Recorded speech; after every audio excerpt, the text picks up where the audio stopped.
நேற்று சேலத்தில் நடைபெற்ற தமிழக வெற்றி கழகத்தினுடைய பொதுக்கூட்டம் ஒன்றில் கலந்து கொண்ட சூரஜ் என்ற நபர் உயிரிழந்த விவகாரம் பலரையும் அதிர்ச்சியடைய வைத்திருக்கிறது.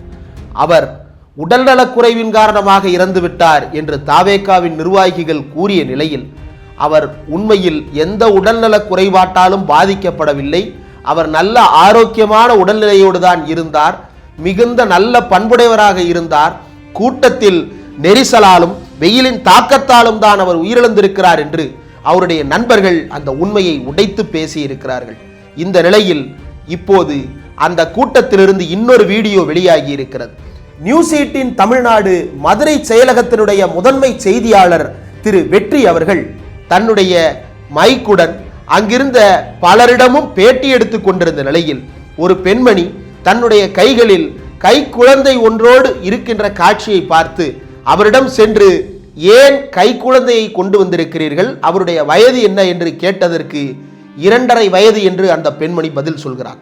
2.5 வயது குழந்தையை இப்படியான ஒரு கூட்டத்திற்கு இந்த வெயிலில் அழைத்து வந்தது சரியா என்று அவர் கேள்வி எழுப்ப, சுற்றி இருந்த தாவேகா கட்சியைச் சேர்ந்த தொண்டர்கள் என்று சொல்லிக் கொள்பவர்கள் சில பேர் அந்த பத்திரிகையாளரிடம் வாக்குவாதத்தில் ஈடுபட்டு நாங்கள் இருக்கிறோம் பார்த்துக் கொள்வோம் என்று கூறிக்கொண்டிருக்கிறார்கள்.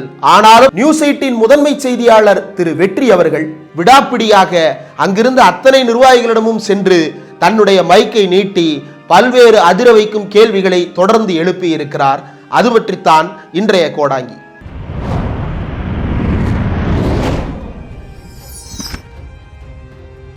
தமிழக வெற்றி கழகத்தினுடைய பரப்புரை கூட்டங்களை அதனுடைய தலைவரும் நடிகருமாகிய விஜய் செய்து வரும் நிலையில் கரூரில் நடந்த கூட்டத்தில் கிட்டத்தட்ட 40க்கும் மேற்பட்டோர் உயிரிழந்து போனார்கள். அதற்கு காரணம் கூட்ட நெரிசல் தான் என்பது அதனுடைய வீடியோ காட்சிகளை பார்த்த அத்தனை பேருக்கும் வெளிப்படையாக தெரிந்திருந்தது. அதில் பாதிக்கப்பட்டு காயமடைந்து மீண்டு வந்த பலரை நாம் பேரலை சார்பாக களத்திற்கே சென்று பேட்டி எடுத்த போது அங்கிருந்த சூழ்நிலையை அவர்கள் விவரிக்கும் போதே பகீர் என்றுதான் இருந்தது. உள்ளே சென்று விட்டால் வெளியே வர முடியாது என்கின்ற நிலையில் கூட்டத்திற்குள் சிக்கிக்கொண்டு கை கால்கள் அனைத்தும் சிக்கிக்கொண்ட நிலையில் வெளியே வர முடியாமல் மூச்சு திணறி எப்படியோ தப்பித்து வந்தவர்களைத்தான் நாம் சந்தித்து பேட்டி எடுத்திருந்தோம். அப்படி தப்பிக்க முடியாதவர்கள் தான் கூட்ட நெரிசலில் கழுத்திலும் நெஞ்சிலும் மிதிபட்டு தங்களுடைய உயிரை பறிகொடுத்தார்கள். கூட்டத்திற்குள் செல்ல வேண்டாம் என்று காவல்துறை அறிவுறுத்தியதற்கு பிறகும் கூட நடிகர் விஜய் தன்னுடைய வாகனத்தை கூட்டத்தை நோக்கி செலுத்திக் கொண்டே இருந்ததுதான் இதற்கு அதிமுக்கியமான காரணம் என்று காவல்துறை தரப்பினர் இப்போதும் உச்சநீதிமன்றத்தில் வாதங்களை முன்வைத்துக் கொண்டிருக்கிறார்கள். அதற்கு பிறகு இப்போது சிபிஐ அந்த வழக்கை விசாரித்துக் கொண்டிருக்கிறது.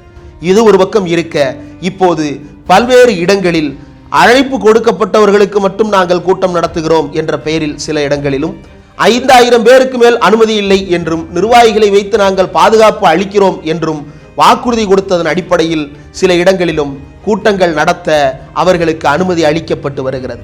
அவ்வாறு அனுமதி அளிக்கப்பட்ட சூழ்நிலையில்தான் தன்னுடைய 2.5 வயது கை குழந்தையை கொண்டு வந்திருக்கிறார் பெண்மணி ஒருவர். 2.5 வயது குழந்தையை பார்த்த அங்கிருந்த பல பேரும், ஆகா குழந்தையோடு வந்திருக்கிறார்களே, எவ்வளவு உற்சாகமாக வந்திருக்கிறோம் பார்த்தீர்களா என்று பத்திரிகையாளர்களுக்கு முன்னால் சலம்பலை வெளிப்படுத்த கோபமடைந்த பத்திரிகையாளர் தன்னுடைய அறச்சீற்றத்தை வெளிப்படுத்தி இருக்கிறார். நியூஸ் 18 நிர்வாகத்திற்கும் நியூஸ் 18 மதுரை செயலகத்தினுடைய முதன்மை செய்தியாளர் திரு வெற்றி அவர்களுக்கும் நாம் வாழ்த்துக்களை தெரிவித்துக் கொள்ள கடமைப்பட்டிருக்கிறோம். களத்திலே இருப்பதை காட்டுகிறோம் என்கின்ற பெயரில் விஜய் கொடுக்கின்ற பாடல்களை, விஜய் கொடுக்கின்ற புட்டேஜ்களை பயன்படுத்தி விஜய்க்கு பிரச்சாரம் செய்கின்ற தொனியில் வீடியோக்களை வெளியிட்டு வருகின்றன வெகுஜன ஊடகங்கள் என்று குற்றச்சாட்டு கரூர் சம்பவத்திலிருந்தே தொடர்ந்து முன்வைக்கப்படுகிறது. இது குறித்து தமிழ்நாடு டிஜிட்டல் ஊடகவியலாளர்கள் சங்கம் சார்பிலும் ஏற்கனவே விரிவான அறிக்கை ஒன்றும் வெளியிடப்பட்டிருக்கிறது. ஊடகங்களுடைய வேலை என்பது அவர்கள் கொடுப்பதை அப்படியே நாங்கள் காட்டுகிறோம் என்பதாக மட்டும் அல்லாமல் அதில் உண்மை என்ன, தவறு என்ன, பொய் என்ன என்பதை ஆய்ந்து சொல்ல வேண்டியது ஊடகங்களுடைய கடமை என்பது சுட்டிக்காட்டப்பட்டிருந்தது. அதனுடைய வெளிப்பாடாக இப்போது நியூஸ் 18 தமிழ்நாடு செய்தியாளர் ஒருவர் அந்த பெண்மணியிடம் எழுப்பிய கேள்விகள் மிகவும் முக்கியமானவையாக பார்க்கப்படுகிறது. அந்த பெண்மணியிடம் மைக்கை நீட்டிய அந்த பத்திரிகையாளர், எதற்காக குழந்தையோடு வந்தீர்கள் என்று கேட்டார். நான் விஜயை பார்ப்பதற்காக வந்தேன் என்று சொல்கிறார். விஜயை பார்ப்பதற்காக நீங்கள் வந்தது பிரச்சனை இல்லை, 2.5 வயது கைக்குழந்தையை எதற்காக கொண்டு வந்தீர்கள் என்று கேட்டபோது நான் குழந்தையோடு வந்து பார்க்க வந்தேன் என்று சொல்கிறார். உச்சி வெயில் பிளக்கிறது, பலரும் அங்காங்கே மயக்கமடையும் நிலையில் இருக்கிறார்கள், தண்ணீர் கிடைக்கவில்லை என்ற நிலை இருக்கும் பொழுது அதனை பத்திரிகையாளர் கேள்வியாகவும் முன்வைக்கிறார்.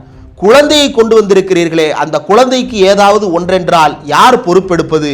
பொறுப்போடு நீங்கள் நடந்து கொள்ள வேண்டாமா என்று கேட்டதற்கு எங்களுக்கு எங்கள் குழந்தையை பார்த்து கொள்ள தெரியும் என்று உச்சி வெயிலில் தன்னுடைய கைக்குழந்தையை கையில் வைத்தபடி சுற்றி இருக்கக்கூடிய பெண்களோடு சேர்ந்து அந்த பெண்ணும் பேட்டி கொடுக்கிறார். இவ்வளவு வெயில்ல 2.5 வயசு குழந்தையை தூக்கிட்டு வந்தப்போ இன்னமும் நியாயப்படுத்துறீங்கல்ல, உங்களுக்கு மனசாட்சி இல்லையா? தளபதியை பார்க்கணும், எங்களுக்கு அதுதான் முக்கியம். சேஃப்டி. இந்த குழந்தைக்கு யார் பாதுகாப்பு, யார் பாதுகாப்பு என்று திரும்ப திரும்ப கேட்ட நிலையில் நாங்க பார்த்துப்போ என்று 1-2 பேர் சலம்பலாக பதில் சொல்லி கொண்டிருந்தனர். ஆனால் யாருடைய கைகளிலும் ஒரு சிறிய தண்ணீர் பாட்டில் கூட இல்லை என்பதுதான் குறிப்பிடத்தக்கது. அந்த வீடியோ காட்சியும் சமூக வலைதளங்களில் இருக்கிறது. நாங்க அந்த பிள்ளையை பார்த்துக்க மாட்டோமா என்று கேட்டவர்கள் யாருடைய கையிலும் ஒரு சிறிய பிஸ்கட் பாக்கெட்டோ அல்லது ஒரு சிறிய தண்ணீர் பாட்டிலோ கூட இல்லை. தன்னுடைய கையிலேயே தண்ணீர் இல்லாத போது தவித்த அந்த பச்சை குழந்தையை எப்படி இவர்கள் பார்த்து கொள்வார்கள் என்ற பதைபதைப்பில் தான் நியூஸ் 8 முதன்மை செய்தியாளர் திரு வெற்றி அவர்கள் அங்கிருந்த நிர்வாகிகளிடமும் சென்று மைக்கை நீட்டினார். இப்படி ஒரு குழந்தையை கூட்டி வந்திருக்கிறாரே, உங்களுடைய கட்சி தலைவர் சொல்லி இருக்கிறார், உங்களுடைய கட்சியின் பொதுச் செயலாளர் சொல்லி இருக்கிறார், உங்களுடைய கட்சியின் கொள்கை பரப்பு பொதுச் செயலாளர் சொல்லி இருக்கிறார், குழந்தையை கூட்டு கொண்டு வராதீர்கள், 2.5 வயது குழந்தையை கொண்டு வந்திருக்கிறார்களே, தலைவர்களுடைய கட்டுப்பாட்டையும் மீறி அவர்கள் கொண்டு வந்திருக்கிறார்களே, அவர்களை எப்படி நீங்கள் உள்ளே அனுமதித்தீர்கள் என்பதுதான் அவர் எழுப்பிய பிரதானமான கேள்வி. ஆனால் அவர் அனுமதிக்கப்பட்டதை நியாயப்படுத்தி பேசிய அங்கிருந்த தாவேக்காவை சேர்ந்த நிர்வாகிகளும் தொண்டர்களும் நாங்கள் பார்த்துக்கொள்வோம், எங்களுக்கு தெரியும், விஜயண்ணாவை பார்க்க யார் வேண்டுமானாலும் வரலாம் என்று சொல்லுகிறார்கள். யார் வேண்டுமானாலும் வரலாம், ஆனால் இந்த வெயிலில் நடக்கின்ற கூட்டத்திற்கு 2.5 வயது குழந்தையை அழைத்து கொண்டு வந்திருக்கிறார்களே, அது சரியா? சட்டப்படி தவறு. உங்களுடைய கட்சி விதிகளின்படியும் அது தவறு, காவல்துறை அனுமதியின்படியும் அது தவறு. எல்லா வகையிலும் தவறான ஒன்றை எப்படி நீங்கள் செய்து கொண்டிருக்கிறீர்கள் என்று கேட்டபோது அத்தனை பேரும் சேர்ந்து அந்த பத்திரிகையாளர்களை கிட்டத்தட்ட மிரட்டும் துணியில் தான் டீல் செய்திருக்கிறார்களே தவிர அந்த பத்திரிகையாளர் கேட்ட நியாயமான கேள்வியை புரிந்து கொண்டு தவறுதான் நடந்திருக்கிறது, அவர் எப்படி உள்ளே வந்தார் என்று தெரியவில்லை என்று நியாயமாக பதிலை சொல்லி இருக்கலாம், அல்லது ஆம் தவறு நடந்துவிட்டது, இனி இது நடக்காமல் பார்த்து கொள்கிறோம் என்று சொல்லி இருக்கலாம், அல்லது ஒருவேளை தங்களுக்கு தெரியாமல் அவர் வந்திருக்கிறார் என்றால் எங்களுக்கு தெரியாது என்று கூட பதில் சொல்லி இருக்கலாம். ஆனால் தான் அவரை அனுமதித்தேன், 2.5 வயது குழந்தையோடு தாங்கள் தான் அவரை உள்ளே விட்டோம், எங்களுக்கு தெரியும், எங்க பிள்ளைங்களை பார்த்துக்கிட என்று மிகுந்த துணிச்சலோடு பதில் சொல்கிறார்கள். எங்களுக்கு தெரியும், எங்கள் பிள்ளையை பார்த்து கொள்ள என்ற தைரியத்தோடு தான் கரூர் கூட்டத்திற்கும் தங்களுடைய குழந்தைகளை அழைத்து கொண்டு வந்தார்கள். இத்தனைக்கும் கை குழந்தைகள் கூட இல்லை, 3 வயது 4 வயதுக்கு மேற்பட்ட குழந்தைகள், நடைபழகிய குழந்தைகள் கூட அந்த கூட்டத்தில் பரிதாபமாக பலியானதை நாம் பார்த்தோம். அப்படி இருந்தும் தொண்டர்கள் மனம் திருந்தாமல் இப்படியாக நடந்து கொண்டிருப்பதும், தொண்டர்களை நெறிப்படுத்த வேண்டிய நிர்வாகிகள் நெறிப்படுத்தாமல் எல்லா சட்டத்துக்கு விரோதமான, மனிதநேயத்திற்கு விரோதமான செயல்பாடுகளையும் அனுமதித்துக் கொண்டிருப்பதுதான் வருந்தத்தக்கது. நேற்று சூரஜ் என்ற நபர் இறந்திருக்கிறார். அவர் பக்கத்து வீட்டில் இருக்கின்ற தமிழ் பெண்மணி ஒருவர் பேட்டி கொடுத்திருக்கிறார். அந்த பையனை போல ஒரு பையனை பார்க்க முடியாது, அந்த பையனோட மனைவி அவ்வளவு சந்தோஷமா வாழ்வாங்க, இன்னைக்கு அந்த பிள்ளை இப்படி அனாதை ஆயிருச்சே என்று கண்ணீர் மல்க அழுதிருக்கிறார். ஆனால் தாவேக்காவின் நிர்வாகிகள் அப்படியான கண்ணீர் எதையும் வெளிப்படுத்தவில்லை. மாறாக ஆமா நாங்கள் குழந்தைங்களோட தான் வருவோம் என்று குழந்தையின் உயிரை பணயம் வைத்து அரசியல் சதுரங்கத்தில் தங்களையே பலிகடாவாக்கி கொள்ள பார்க்கிறார்கள். குழந்தைகளின் உயிரை ஒரு பொருட்படுத்தாமல் நடந்து கொண்டிருக்கின்ற இது போன்ற நடவடிக்கைகளை தாவேக்காவின் நிர்வாகம் கண்டிக்குமா என்ற கேள்வியோடு இந்த வீடியோவை முடிக்கலாம். ஆனால் தாவேக்காவின் நிர்வாகம் தான் குழந்தையோடு அவரை உள்ளே அனுமதித்தது எனும் போது அதனை கண்டிப்பதை தவிர வேறு என்ன செய்ய முடியும்? தொடர்ந்து காவல்துறை தங்களுக்கு அதீத அழுத்தம் கொடுக்கிறது என்று தாவேக்காவினுடைய தலைவர் விஜய் குறிப்பிடுகிறார். இவ்வளவு அழுத்தம் கொடுத்த பிறகும் எந்த விதமான அழுத்தத்திற்கும் நாங்கள் கட்டுப்பட மாட்டோம் என்று இங்கே குழந்தையோடு உச்சி வெயிலில் வந்து நிற்கின்ற அந்த பெண்மணிக்கு என்ன பதில் சொல்ல போகிறார் தாவேக்கா தலைவர் விஜய், அல்லது கண்டிக்க போகிறாரா என்பதுதான் நமக்கு தெரியவில்லை. காவல்துறை அழுத்தம் கொடுக்கிறது என்பதை குற்றச்சாட்டாக தாவேக்கா தலைவர் விஜய் சொல்லி வருகின்ற நிலையில் காவல்துறை கொடுக்கின்ற அழுத்தம் ஒன்றும் தவறு இல்லை.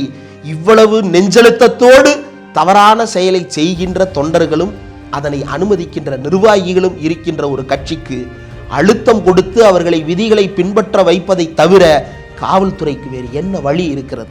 அந்த குழந்தையின் உயிரை காப்பாற்றும் பொறுப்பு அந்த பெண்ணுக்கோ அந்த கட்சிக்கோ இல்லாமல் இருக்கலாம். ஆனால் காவல்துறைக்கும் தமிழ்நாடு அரசுக்கும் இருக்கிறது என்ற அடிப்படையில் தான் அழுத்தம் கொடுக்கப்படுகிறது என்பதை இப்போதாவது அவர்கள் புரிந்து கொள்வார்களா என்றால் நிச்சயம் புரிந்து கொள்ள மாட்டார்கள் என்று கூறுகிறார்கள் அரசியல் விமர்சகர்கள். தாவேகா என்ன செய்ய போகிறது? இன்னும் குழந்தைகளை, 1 வயது குழந்தையை, 1.5 வயது குழந்தையை, 2 வயது குழந்தையை கூட்டத்திற்கு அழைத்து வந்து அந்த குழந்தையின் உயிரை பணயம் வைத்துத்தான் நீங்கள் விசிலடித்து உங்களுடைய செல்வாக்கை நிரூபிக்க வேண்டுமா என்பதுதான் மக்கள் எழுப்புகின்ற கேள்வி. மக்கள் மத்தியில் இதுபோன்ற நாகரீகமற்ற, மனிதத்தன்மையற்ற செயல்பாடுகள் கடும் கண்டனங்களை பெறத் தொடங்கி இருக்கிறது. இந்த சூழ்நிலையில் களத்தில் தான் கண்ட காட்சியை குழந்தையோடு வந்திருக்கிறார் பாருங்கள் என்று அந்த கொண்டாட்டத்தை வெளிப்படுத்துவதாக இல்லாமல் அவர்கள் செய்த தவறை கேமராவுக்கு முன்னால் களத்தில் நின்றே சுட்டிக்காட்டிய நியூஸ் 18 மதுரை செயலகத்தினுடைய முதன்மை செய்தியாளர் திரு வெற்றி அவர்களுக்கும், அதனை வெளியிட்ட நியூஸ் 18 தமிழ்நாடு நிர்வாகத்திற்கும், அதனுடைய ஆசிரியர் திரு கார்த்திகை செல்வன் அவர்களுக்கும் நம் சார்பாக, கோடாங்கியின் சார்பாக வாழ்த்துக்களையும் நன்றியையும் தெரிவித்துக் கொள்கிறோம்.